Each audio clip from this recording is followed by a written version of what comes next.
नमस्कार, मुद्दा तो है में आपका स्वागत है। मैं हूं आपके साथ ब्रजेश चौक से। आज मुद्दा है गुड गवर्नेंस पर जोर, फिर सियासी शोर। जी हां, प्रदेश की राजनीति और प्रशासन दोनों के बीच अब एक नई हलचल देखी जा रही है। मुख्यमंत्री डॉक्टर मोहन यादव की पहली कलेक्टर कमिश्नर कॉन्फ्रेंस शुरू हो चुकी है और इसका मकसद है गुड गवर्नेंस यानी बेहतर प्रशासन का विजन तय करना। 2 दिन चलने वाली इस कॉन्फ्रेंस में मुख्यमंत्री ने अफसरों को साफ संदेश दिया है कि अब जनता से जुड़ाव बढ़ाना ही प्राथमिकता है। इधर कांग्रेस आरोप लगा रही है कि अफसर बीजेपी का बाजा बजा रहे हैं। कुल मिलाकर एक बार फिर अफसरशाही सियासत के केंद्र में है, जिसकी वजह से कई सवाल भी खड़े हो गए हैं। उन सवालों को भी हम आपके सामने रखेंगे, लेकिन पहले देखिए रिपोर्ट।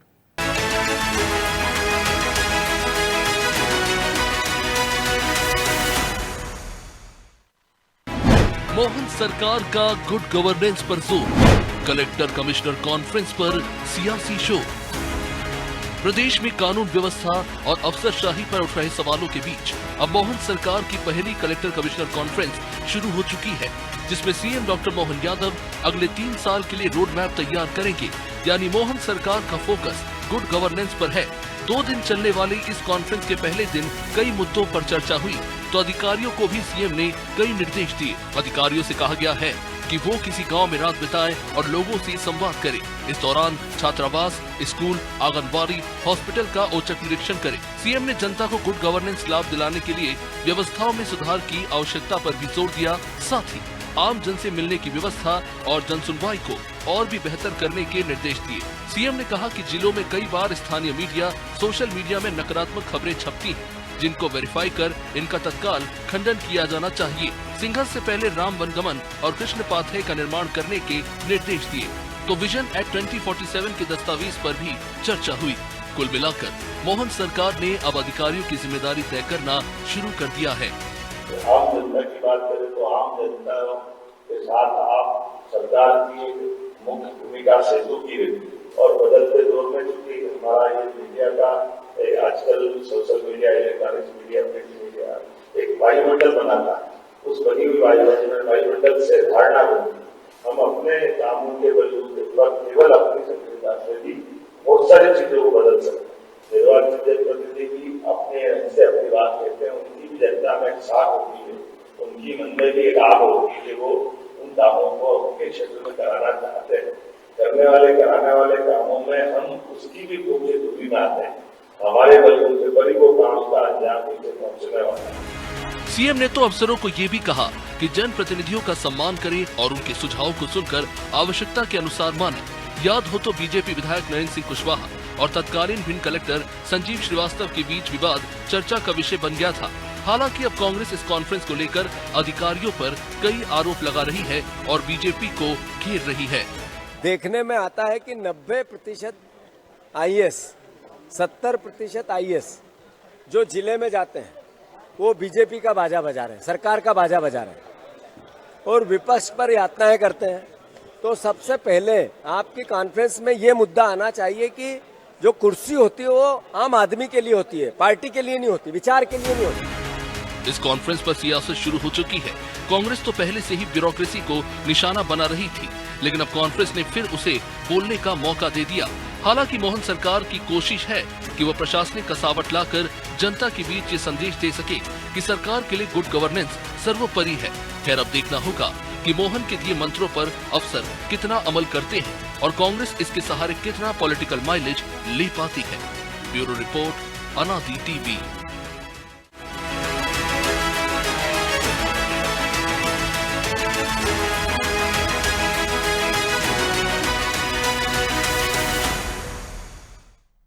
इस मुद्दे पर चर्चा शुरू करें उससे पहले वो सवाल जो जरूरी हैं। पहला सवाल, मोहन सरकार का गुड गवर्नेंस के पीछे क्या मकसद है? दूसरा सवाल, क्या मोहन मंत्र अफसरों की कार्यशैली में सुधार ला पाएगा? तीसरा सवाल, कांग्रेस क्यों बार बार अफसरों की नीयत पर सवाल उठाती है? चलिए इन सवालों के साथ इस मुद्दे पर चर्चा शुरू करते हैं। चर्चा में हमारे साथ मौजूद हैं बीजेपी प्रवक्ता अजय धवले, कांग्रेस प्रवक्ता डॉक्टर सिम्पी अग्रवाल और हमारे सहयोगी प्रू पटेरिया। अजय जी, सिम्पी जी, बहुत बहुत स्वागत है आपका। और अजय जी, शुरुआत आपसे ही करते हैं। क्या जिस कलेक्टर कमिश्नर कॉन्फ्रेंस से कार्यशैली में सुधार आ जाएगा क्या? क्योंकि जीतू पटवारी को आपने सुनाई, वो कह रहे हैं 90% आईएएस आपकी सरकार का बाजा बजा रहे हैं। देखिए ब्रजेश जी, जिस दल ने 50 वर्षों से अधिक देश में शासन किया है, जिस दल ने देश की कार्यपालिका के माध्यम से ही देश के गवर्नेंस इतने वर्षों तक के किया है, आज उस कांग्रेस को संवैधानिक व्यवस्था के तहत हमारी कार्यपालिका का गठन होता है, हमारे एग्जीक्यूटिव आते हैं और एक पूरी संवैधानिक व्यवस्था बनी है जिसके माध्यम से ब्यूरोक्रेट अपना काम करते हैं, योजनाओं का क्रियान्वयन बनाने का काम करता है। हमारी संविधान में जहां पे बहुत clear cut off power distribution है कि लेजिस्लेटिव का काम रहेगा कानूनों को बनाना, एग्जीक्यूटिव का काम रहेगा उन कानूनों का, उन नीतियों का पालन करना। तो मूल रूप से हमारे जो ब्यूरोक्रेट होते हैं, हमारे जो अधिकारीगण होते हैं, वो समय समय पर उन कानूनों का, उन नीतियों का अनुपालन करने का काम करते हैं अपने अपने स्तर पर। विषय आ जाता है कि जीतू पटवारी जी और ये कांग्रेस की जो एक मंशा है कि कहीं ना कहीं ब्यूरोक्रेसी का मोराल तोड़ना, वो जो अच्छे काम कर रहे हैं उनको कहीं ना कहीं डिरेल करना, और ये बार बार कांग्रेस की करते रहते कि 2028 में हमारी सरकार आएगी, मात्र दिन गिनाते रहते कि इतने दिनों बाद हम उनके बिल्ले उतार देंगे। तो इस प्रकार से अभद्र और ऊंची भाषा का प्रयोग कांग्रेस के प्रदेश अध्यक्ष को बिल्कुल शोभा नहीं देता, क्योंकि देश की शासन व्यवस्था को उन्होंने इतने वर्षों तक के चलाना है। लेकिन क्यों ना कहें विपक्ष, क्योंकि देखिए आप कह रहे हैं कि जनप्रतिनिधियों का सम्मान करें, कलेक्टर एसपी, लेकिन भिंड में देखा, आप ही ने देखा किस तरह से कलेक्टर का व्यवहार था। विजय जी, उस तत्कालिक घटना में भी माननीय मुख्यमंत्री डॉक्टर मोहन यादव जी की संवेदनशील सरकार ने जो कार्रवाई आवश्यक थी वो कार्रवाई की। मूल रूप से मैं एक पूरे बृहद विषय की तरफ आपको लेके जा रहा हूं कि इसी कांग्रेस ने, मैंने तो आपको बड़ा पिक्चर बताया कि कांग्रेस देश के गवर्नेंस को जानती है। अकेले लेजिस्लेटिव देश को नहीं चला सकता या अकेला एग्जीक्यूटिव देश को नहीं चला सकता। इस देश के डेमोक्रेसी को चलाने के लिए एक महत्वपूर्ण अभिन्न अंग है ब्यूरोक्रेसी। तो आप अनलेस एंड अनटिल ब्यूरोक्रेसी को साथ में नहीं लेंगे तब तक ये गवर्नेंस नहीं पाएगा। मुख्यमंत्री जी बहुत स्पष्टता के साथ में आज उन्होंने कहा कि गुड गवर्नेंस से ही ग्रेट रिजल्ट आ सकते हैं। हमारे मध्य प्रदेश को विकसित मध्य प्रदेश की श्रेणी में लाना है, विकसित मध्य प्रदेश बनाना है, विकसित भारत को यदि कंट्रीब्यूट करना है तो हमारी जो जन कल्याणकारी नीतियां हैं इसका क्रियान्वयन ब्यूरोक्रेट की जमीन पे करेंगे। उनको ही धरातल पर इन नीतियों को उतारना है, उनको ही लोक कल्याणकारी नीतियों को जनता तक के लेके जाना है। तो कहीं ना कहीं जनता का विश्वास बनाए रखने के लिए मध्य प्रदेश की 8 करोड़ से अधिक जनता का हमें कहीं ना कहीं लेजिस्लेचर को, हमारे एग्जीक्यूटिव को, सबको मिलके सबका साथ और सबका विकास के साथ में जन भावनाओं का सम्मान करने की आवश्यकता है। दूसरा विषय, कहीं ना कहीं जो ब्यूरोक्रेट्स है उनकी अकाउंटेबिलिटी, उनकी रिस्पॉन्सिबिलिटीज भी फिक्स होने की आवश्यकता है। आज की जो माननीय मुख्यमंत्री जी की कलेक्टर कमिश्नर कॉन्फ्रेंस, इसके माध्यम से मुख्यमंत्री जी ने टॉप 5 जो केंद्र सरकार की, राज्य सरकार की जन कल्याणकारी नीतियों का क्रियान्वयन करने वाले टॉप 5 जिले हैं और जो नीचे से बॉटम के 5 जिले हैं, ऐसे जिलों के प्रेजेंटेशन के माध्यम से यह भी सुनिश्चित किया जाएगा कि जनता के हित के लिए हमें क्या निर्णय लेने की आवश्यकता है, यदि किसी जिले ने अच्छा किया तो उन्होंने क्या नवाचार किए, और कहीं ना कहीं इन गुड प्रैक्टिसेस को रेप्लिकेट करने का काम भी आज की कलेक्टर कमिश्नर कॉन्फ्रेंस और इसके माध्यम से जो विषय निकल के आएंगे उसके माध्यम से सुनिश्चित किया जाना।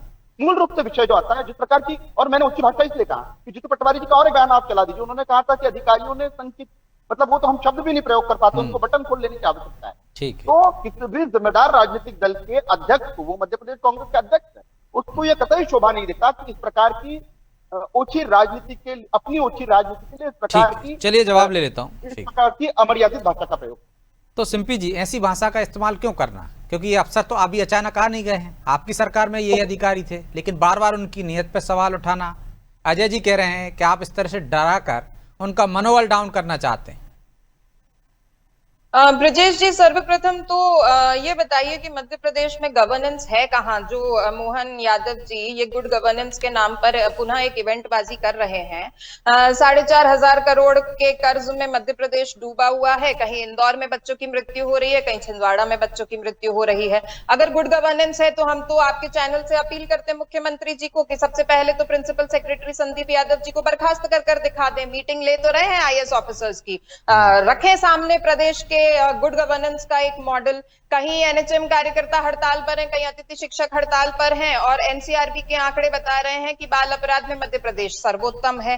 अब ये बात कर रहे हैं गुड गवर्नेंस की, दूसरी बात आ जाती है अफसरशाही के ऊपर। तो आपको ध्यान होगा कि अभी अगस्त में जब छिंदवाड़ा में एक किसान आंदोलन कांग्रेस पार्टी करती है, नेता प्रतिपक्ष उमंग सेंगार जी, जीतू पटवारी जी एक ज्ञापन लेकर कलेक्टर साहब के द्वारे जाते हैं, लेकिन कलेक्टर साहब के पास इतना समय नहीं होता है कि वो नेता प्रतिपक्ष से ज्ञापन स्वीकार सके। तो कहाँ है इनकी गुड गवर्नेंस? आपने जनवरी 2024 का एक किस्सा सुना होगा, शाहजहांपुर के कलेक्टर साहब थे कृष्ण कुमार कान्याल जी, जो एक ट्रक ड्राइवर से उसकी औकात पूछ रहे थे। भिंड कलेक्टर और विधायक साहब का जो लड़ाई झगड़ा है वो तो पूरे प्रदेश में देखा है। इन्हीं के मंत्री प्रहलाद पटेल जी जहां एक तरफ कहते हैं कि उनके पास समय नहीं है जनता की समस्या सुनने का, और दूसरी तरफ ये आईएएस ऑफिसर्स को हिदायतें दे रहे हैं कि जनता से जुड़ाव अब जरूरी हो गया है। यानी मुख्यमंत्री महोदय इस बात को मान रहे हैं कि इतने दिनों से इनकी सरकार का जनता से कोई भी जुड़ाव नहीं था। तो जीतू पटवारी जी ने किसी तरह की कोई गलत वक्तव्य तो दिया नहीं है। तो ये तो तमाम सरकारें करती हैं सिंपी जी। नहीं, तमाम जनवरी 2019 में कमलनाथ सरकार ने किया था, 5 कलेक्टरों को फटकार लगाई थी, सिंगरौली कलेक्टर को फटकार लगाई थी, तो फटकार तो कमलनाथ जी रीवा कलेक्टर को फटकार लगाई थी अवैध परिवहन को लेकर, खनन को लेकर। हम आप ही को शिवराज सिंह चौहान जी के समय का एक वाक्य बता तो समीक्षा नहीं करनी चाहिए क्या? वो तो तमाम सरकारें करती हैं, जब करेंगी तभी तो बेहतर काम होगा। वर्तमान सरकार भारतीय जनता पार्टी की है, अगर हम विपक्ष की भूमिका में है तो हम तो बात रखेंगे। और यही मोहन यादव जी थे जिन्होंने सारे पुलिस कर्मियों से कहा था कि विधायक और सांसदों को आप सल्यूट करिए, मंत्रियों को सल्यूट करिए, चाहे उन जनप्रतिनिधियों के ऊपर अपराध के प्रकरण दायर हो, लेकिन सीएम ने नहीं कहा था, वो डीजीपी का निर्देश था।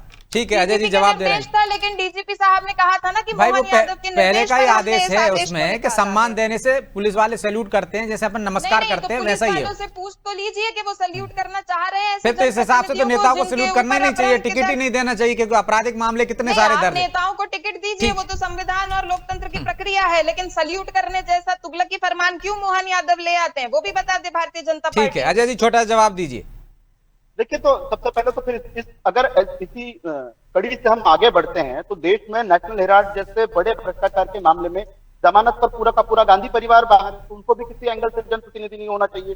और जो मैंने आपने फैक्ट बोले, विजय जी मुझे थोड़ा सा अवसर देंगे, मैं इनके पूरे फैक्ट्स का रिबटल करना चाहूंगा। इन्होंने मध्य प्रदेश के 4.5 लाख करोड़ के कर्जे की बात की, आपकी हिमाचल में सरकार है 3,42,000 करोड़ का कर्जा, आपकी तेलंगाना में सरकार है कांग्रेस की 3.5 लाख करोड़ का कर्जा है, 5.5 लाख करोड़ तो कर्जा आपकी कर्नाटक की सरकार पर, इंडिया अलायंस की पार्टनर आपकी सरकार पश्चिम बंगाल में 7.5 लाख करोड़ का कर्जा। तो तमाम सरकारों पर है, उधर मत जाइए। इसीलिए इनको यदि डिबेट में बैठे तो आंकड़े बहुत दुरुस्त होने चाहिए। इन्होंने छिंदवाड़ा की उस घटना का उल्लेख किया जहां जीतू पटवारी जी और नेता प्रतिपक्ष उमंग सेंगार जी ज्ञापन देने गए थे किसान आंदोलन में।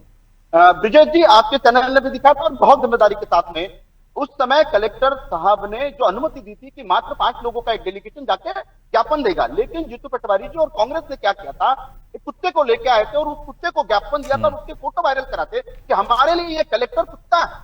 तो आज आप देखिए कांग्रेस की ओछी राजनीति क्या है। दूसरा इन्होंने प्रश्न रखा कि गुड गवर्नेंस क्या है मध्य प्रदेश में, तो विगत 20 वर्षों से अनबिटनली भारतीय जनता पार्टी की सरकारें चुन के आ रही है। मध्य प्रदेश की जनता भारतीय जनता पार्टी पे, जन कल्याणकारी नीतियों पे, हमारे सुशासन पे विश्वास रख रही है। इसलिए शिंपी जी आज आपको मध्य प्रदेश में एक भी लोकसभा की सीट नसीब नहीं हुई है। ये वही कांग्रेस है जो मात्र 15 महीने की सरकार आती है और आपने बड़ा गाहे बजाए से कहा था कि हमारा वोट चिरा लिया गया। 2018 में कांग्रेस को एक अच्छा खासा मैंडेट मिला था, जो भी पूरा मैंडेट नहीं था, लेकिन उसके बाद हमने क्या देखा है 2023 में ऐसे मध्य प्रदेश की जनता ने आपको साफ किया है, ये इसी वजह से कि कांग्रेस जब सत्ता में आती है। ठीक है अजय जी, मैं आता हूं, दूसरे दौर में आता हूं, सिंपी जी से भी जवाब लूंगा आपके आरोपों पर। लेकिन प्रभु जी, हमने कई कलेक्टर कॉन्फ्रेंस देखी हैं, चाहे हम 2019 की बात करें जब जनवरी में कमलनाथ जी ने सीएम हाउस में ली थी, चाहे हम इससे पहले शिवराज सिंह चौहान की कॉन्फ्रेंस की बात कर लें, वो भी कलेक्टर कमिश्नर कॉन्फ्रेंस लेते रहे। लेकिन बात एक हमेशा कही जाती है कि गाँव में रात बिताओ, वहाँ पे देखो। आज वही बात फिर कही है।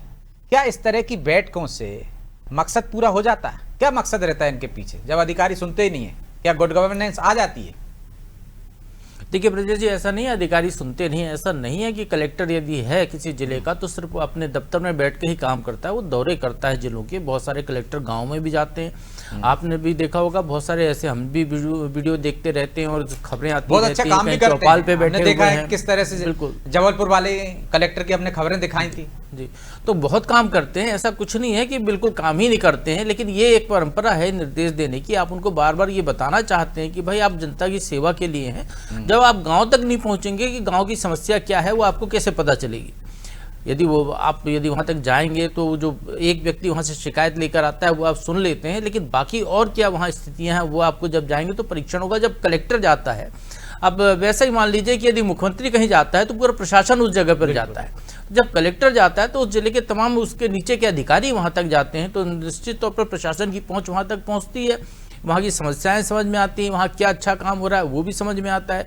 तो सारी चीज़ें देख कर आते हैं, जाते हैं लोग। लेकिन ये जरूर है कि जिस तरीके से कहा गया है, आप यदि दिन तय कर दें कि उनको महीने में 2 दिन गांव में बिताने हैं या 1 दिन गांव में रहना है, 1 रात वहाँ गांव में बिता के आनी है, तो फिर शायद वो होगा। लेकिन ये चूंकि ऐसा निर्देश नहीं दिए जाते, सुझाव के तौर पर ही कहा जाता है कि वो जाएं, ऐसा कोई बंधन नहीं डाला जा रहा है उनके ऊपर। ये जरूर है, एक बार याद कीजिए शिवराज जी ने किया था, बिल्कुल, चीफ सबको भेजा था। सेक्रेटरी से लेकर तमाम अधिकारी जो है गांव में जाकर रात बिताई थी, उनने सबने अपने फोटो वगैरह भी जारी किए थे। तो ये भी एक तरीका उसका होता है, तो पहचान वहां तक पहुंच जाए, ये इसकी कोशिश इसमें होती है।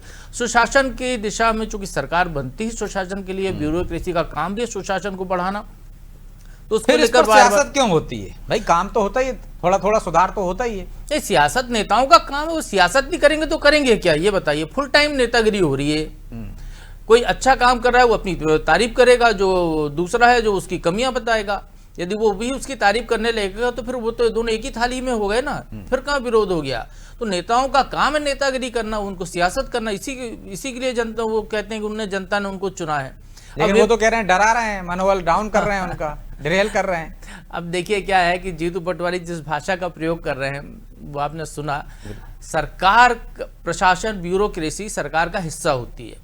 सरकार की जो नीतियां होती है उसका क्रियान्वयन उसको करना है, सरकार की जो नीतियां उसका प्रचार प्रसार उसको करना है। तो वो तो 90% कह रहे हैं, हम कह रहे हैं 100% काम वो सरकार का करते हैं। वो विपक्ष काम करने के लिए थोड़ी उस सैलरी पा रहे हैं। कल कांग्रेस सरकार में आ जाएगी तो कांग्रेस का काम करेंगे। दिग्विजय सिंह की सरकार थी, दिग्विजय सिंह भी ऐसे ही 2-2, 3-3 दिन की जो कलेक्टर कमिश्नर कॉन्फ्रेंस किया करते थे, सबको याद होगा ब्यूरोक्रेसी को।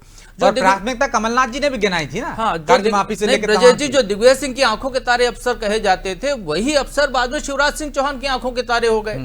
जो शिवराज सिंह चौहान के प्रमुख सचिव थे उनके सीएम सचिवालय में, उनके तुरंत बाद कमलनाथ जब मुख्यमंत्री बने तो उनने उन्हीं प्रमुख सचिव को कंटिन्यू रखा। तो ब्यूरोक्रेसी वैसी नहीं है जैसा ये विपक्ष में रहते हुए कहते हैं। जैसी सत्ता में आते हैं वो ब्यूरोक्रेसी उनकी भी आंखों का तारा हो जाती है, क्योंकि काम तो उन्हीं को करना है ना। आप ब्यूरोक्रेसी नहीं बदल सकते हैं। सरकार बदली आपकी, जनता ने एक पार्टी को हटाकर दूसरे को चुना, तो आप कहीं और से अफसर ले आए, पूरे प्रदेश के इन सारे अफसरों को बाहर भेज दें, ऐसा तो होता नहीं है। परंपरा से यही चला आ रहा है, तो आपको उन्हीं से काम लेना है। लेकिन कहना है आपको, चूंकि राजनीति करनी है, आपको कमियां गिनानी है।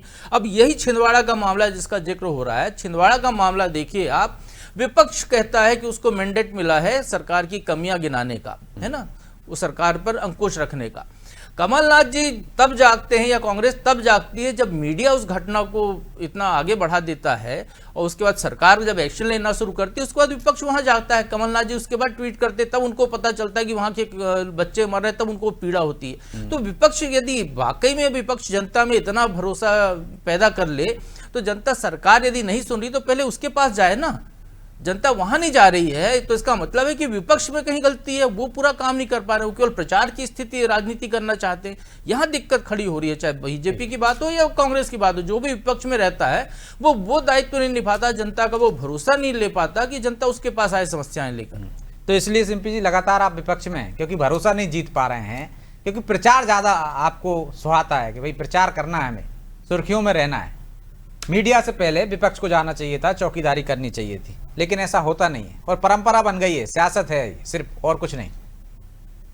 ब्रजेश जी, सबसे पहले तो हम अजय धवले जी के सारे आरोपों का एक एक करके उत्तर देंगे। इन्होंने जो छिंदवाड़ा में कुत्ते की बात करी है, तो बहुत देर तक वहां पर हमारे नेता प्रतिपक्ष जीतू पटवारी जी और नकुल नाथ जी खड़े रहे, किंतु जब वहां पर कलेक्टर महोदय ज्ञापन लेने के बाद नहीं आए, सूचित करने के बाद भी नहीं आए, तब उन्होंने कलेक्टर को ज्ञापन सौंपा। दूसरी बात, आपने कहा कि रुक जाइए, आपने कहा कि 20 सालों से आपकी सरकार है, चुन के आपकी सरकार आ रही है, 2018 में हमारी सरकार आई थी, किसने गिराई इस सरकार को, फिर इसकी जिम्मेदारी भी स्वीकारिए।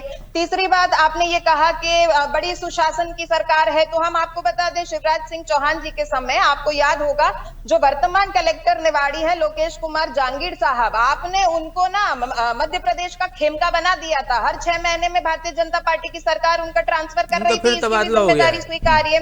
फिर उसके बाद आपने जीतू पटवारी जी की भाषा की बात करी है, तो फिर आप स्वीकारिए चैनल पे बैठ के कि नरेंद्र सिंह कुशवाहा जी की भी जो भाषा है वो अभद्र है। और आप जो आईएएस ऑफिसर्स की बात कर रहे हैं, तो ब्रजेश जी, जीतू पटवारी बड़े नेता है भाई, प्रदेश के नेता है। नहीं, तो नरेंद्र सिंह कुशवाहा जी कौन से छोटे नेता हैं, वो सरकार के नेता हैं। और अगर हम मोहन यादव जी के कार्यकाल की बात करें, तो 10 महीने के अंदर लगभग मार्च से अगस्त में इन्होंने 385 आईएएस ऑफिसर्स में से 272 आईएएस ऑफिसर्स, प्रिंसिपल सेक्रेटरीज को मिला के सबके ट्रांसफर करिए होंगे। और मिडनाइट में कहीं रात को 2 बजे आईएएस ऑफिसर्स की ट्रांसफर लिस्ट आ रही है, कहीं रात को 12 बजे, कहीं रात को 1 बजे इनकी ट्रांसफर लिस्ट आ रही है। आप देखिए 24 घंटे सरकार काम कर रही है। हाँ, तो मंत्रालय इनका दिन में काम नहीं करता है, लेट नाइट में ब्यूरोक्रेटिक लोगों की जो ये सूचियां निकाल रहे थे, तो ये कौन सी गुड गवर्नेंस है और कौन सा इनका सुशासन है? समय कम है, जवाब ले लीजिए। अजय जी जवाब दे दीजिए। आधी रात में सरकार काम करती है, दिन में नहीं करती। जी ब्रजेश जी, मुझे लगता है आप और सारे मध्य प्रदेश के जिम्मेदार चालुओं ने कमलनाथ जी के उस तबादला उद्योग को भी कहा था, जहां 3 महीने में 90 दिनों में सारे बड़े ब्यूरोक्रेट्स के, चाहे सारे जिलों के कलेक्टर्स के, सारे संभागों के कमिश्नर के, सबके ट्रांसफर कर दिए गए। तो सिर्फ कमलनाथ जी के तबादला उद्योग को बढ़ाने के लिए। दूसरा विषय इन्होंने गुड गवर्नेंस का कहा, तो जो 2018 में भी आपकी सरकार बनी थी वो फैक्चर्ड मैंडेट की सरकार थी। इसलिए मैंने पहले कहा था कि 2018 में यदि आपको गुड गवर्नेंस की वजह से मैंडेट मिलता या हमारे बैड गवर्नेंस की वजह से मैंडेट मिलता, तो वो मैंडेट कंटिन्यू रहता। चिंपी जी, आपकी सरकार 2023 में जिस आपकी कांग्रेस की जो गति हुई है, उस पर तथा की दिखती कि कांग्रेस हमेशा से नकारात्मकता की राजनीति करती है। आज के भी कलेक्टर कमिश्नर्स कॉन्फ्रेंस में कांग्रेस का यह प्रश्न होना था कि मध्य प्रदेश के विकास के उन्मुख नीतियां बनने की आवश्यकता है। कलेक्टर कमिश्नर्स को ऐसे निर्देश होने चाहिए कि उन्होंने जनता की सेवा करनी चाहिए। इस प्रकार की भाषा किसी जिम्मेदार विपक्ष के नेता की होनी थी, लेकिन आपके जीतू पटवारी जी की जो ऊंची भाषा है, वो निश्चित रूप से मध्य प्रदेश में देख रहा है और मध्य प्रदेश में इस बात को सराहा कि आज भारतीय जनता पार्टी की माननीय मुख्यमंत्री डॉक्टर मोहन यादव जी की सरकार आपके नेता कम है क्या? नरेंद्र सिंह कुशवाहा की बात कर रही हैं वो। देखिए, मैंने स्पष्टता के साथ में कहा कि माननीय मुख्यमंत्री जी और भारतीय जनता पार्टी की सरकार ने, भारतीय जनता पार्टी के संगठन जहां जहां आवश्यक है इस प्रकार के जो अनुशासनहीनता की कार्रवाइयां हुई है, उन सभी के ऊपर हमने कार्रवाई की है। हम कांग्रेस नहीं है कि हमेशा से अफसरों का मोरल बूस्ट करने का काम, मोरल डाउन करने का काम किए।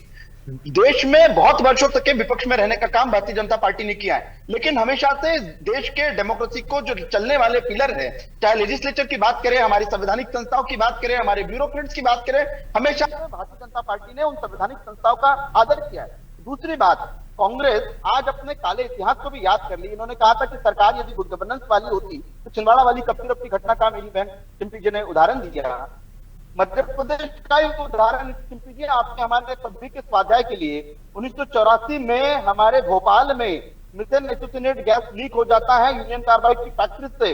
मुख्यमंत्री जी, तत्कालीन मुख्यमंत्री जी अपने गाड़ी से उस हत्यारे वॉरेन एंडरसन को छोड़ने के लिए उनकी गाड़ी गई थी एयरस्ट्रिप तक और उसको भगाया गया था। तो 10,000 से अधिक लोगों की जिम्मेदार मृत्यु का कौन था और कितने अफसरों पर कार्रवाई हुई? इसलिए जब कभी आप प्रश्न उठाए तो निश्चित रूप से अपने काले इतिहास को भी देखने की आवश्यकता है। आज भारतीय जनता पार्टी की सरकार जनता के प्रति जवाबदेही सुनिश्चित करना चाहती है, चाहे हमारे पॉलिटिशियंस की हो, चाहे हमारे ब्यूरोक्रेसी की हो, और ये तभी देश विकसित बनेगा जब पूरे के पूरे। वो सिंपी जी जवाब दे रही है, जवाब ले लीजिए, समय नहीं है, प्लीज कम समय है।